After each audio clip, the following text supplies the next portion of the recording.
کراچی ہمیشہ سیاست کی نظر ہوتا رہا ہے. ذہن سازی لوگوں کی کریں گے تو ایسی چیزیں تو ابھر کے سامنے آئیں گی. بگاڑ سندھ میں ہی نہیں، پنجاب سے لے کے کے پی سے لے کے بلوچستان کون سے محکمے میں نہیں ہے. پولیٹیکل پوائنٹ اسکورنگ کر رہی ہیں، ان کو بھی نہیں کرنا چاہیے. ہمارے طلبہ ہو گئے، ان کے فیوچر کا سوال ہے. بات کریں گے کچھ شہر قائد کی تو ایک بار پھر کراچی انٹر کے نتائج پر تنازع کھڑا ہو گیا ہے. کراچی بورڈ کے فرسٹ ایئر نے پورے کراچی کو ہلا کے رکھ دیا ہے. میٹرک میں 85 اور 90% نمبر لینے والے طلبہ کی بڑی تعداد فرسٹ ایئر میں فیل ہو گئی ہے. فرسٹ ایئر کے نتائج میں پری میڈیکل میں صرف 33%، جبکہ پری انجینئرنگ میں 29% طلبہ کامیاب ہو سکے. اچھا، ویسے نوجوانوں کے طلبہ کے مستقبل کا معاملہ ہے، اس پر سیاست ہونی نہیں چاہیے، لیکن اس کے باوجود تمام تر جو ہے وہ سیاست اس پر کی جا رہی ہے. سیاسی جماعتوں کی جانب سے اس پر تحفظات کا اظہار کیا جا رہا ہے. ایم پاکستان کے رہنما فاروق ستار نے الزام لگایا ہے کہ جان بوجھ کر کراچی کے طلبہ کا مستقبل تباہ کیا جا رہا ہے، ان پر اعلیٰ تعلیم کے دروازے بند کیے جا رہے ہیں. کراچی کے طلبہ کو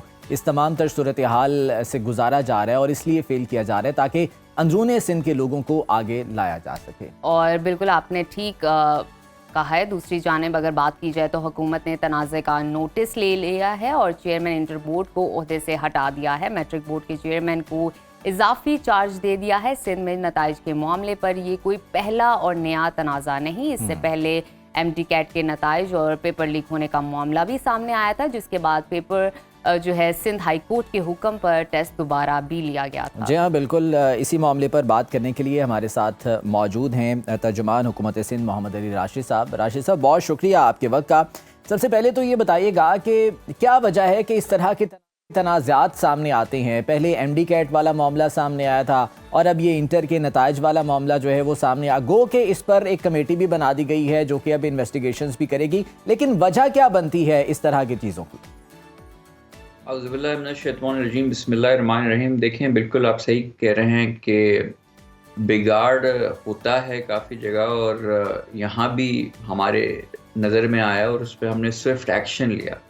جیسے آپ نے خود ہی کہا کہ ان کو سسپینڈ بھی کیا، چینج بھی کیا، مگر ساتھ ساتھ ہمیں اپنے تعلیمی اداروں کو، ہماری اسٹینڈرڈ آف ایجوکیشن کو بہتر کرنے کی ضرورت ہے. اور ہمارے جو اسٹوڈنٹس ہیں ان کو بھی یہ سمجھنے کی ضرورت ہے کہ جو معیار ہم پروڈیوس کر رہے ہیں، جو ہمارے لوگ، جو اسٹوڈنٹس ہمارے پڑھ کے نکل رہے ہیں، ان کو اور محنت کرنے کی بھی ضرورت ہے. یہ کسی سوچی سمجھی سازش کے تحت نہیں ہو رہا، مگر کہیں بھی اگر کسی کی وجہ سے ایسا ہوا ہے اور ایک نیگیٹو امپیکٹ پڑا ہے تو اس پہ حکومت سندھ نے فوری طور پہ ایکشن بھی لیا اور اس کو بہتر کرنے کے لیے. علی راشد صاحب، with due respect I beg to differ کہ اس طرح کا معاملہ ہمیشہ سندھ میں سامنے آتا ہے، ہم کہیں اور پر اس طرح کی چیزیں نہیں دیکھتے ہیں. اس کی وجہ آپ کے خیال میں کیا ہو سکتی ہے؟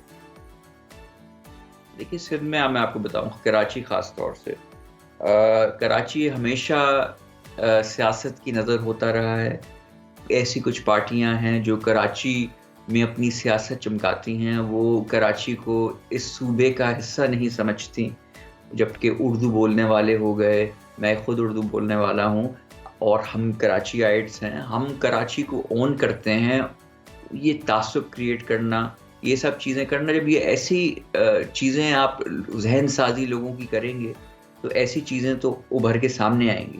اور بگاڑ آپ مجھے آج سندھ میں ہی نہیں، پنجاب سے لے کے کے پی سے لے کے بلوچستان کون سے محکمے میں نہیں ہے، کون سی حکومت میں نہیں ہے، کہاں بہتری کی گنجائش نہیں ہے، ہر جگہ ہے.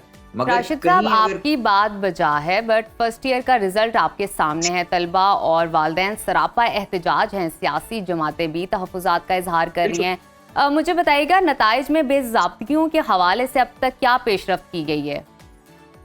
دیکھیں، دو چیزیں، اس کی تو انکوائری ہو رہی ہے نا. دو چیزیں امیڈیٹلی ہم نے کر دی ہیں کہ جو بورڈ کے جو ہیڈ تھے ان کو ریموو کر دیا گیا ہے. ٹھیک ہے، انکوائری گئی ہے اور ایک کمیٹی بنا کے. اب دیکھیں، اگر اس چیز کو ہم ڈیفینڈ کریں، اگر ہم کہتے ہیں نہیں جی ایسا کچھ ہوا ہی نہیں، یا نہیں سب صحیح ہے اور اس پہ کوئی ایکشن نہیں ہوگا، تو آپ ہم سے کہتے ہیں ہاں کہ شاید آپ شریک جرم ہیں، کوئی ہے بات. مگر جیسی چیزیں منظر عام پہ آئیں، پتہ چلا، ہم نے کہا کہ ٹھیک ہے اگر ایسی بات ہے تو اس پہ بالکل انکوائری. مگر there are two side of the story. اگر ایسا ہے تو اس کو اس کی تہہ تک پہنچا جائے گا اور اس کے خلاف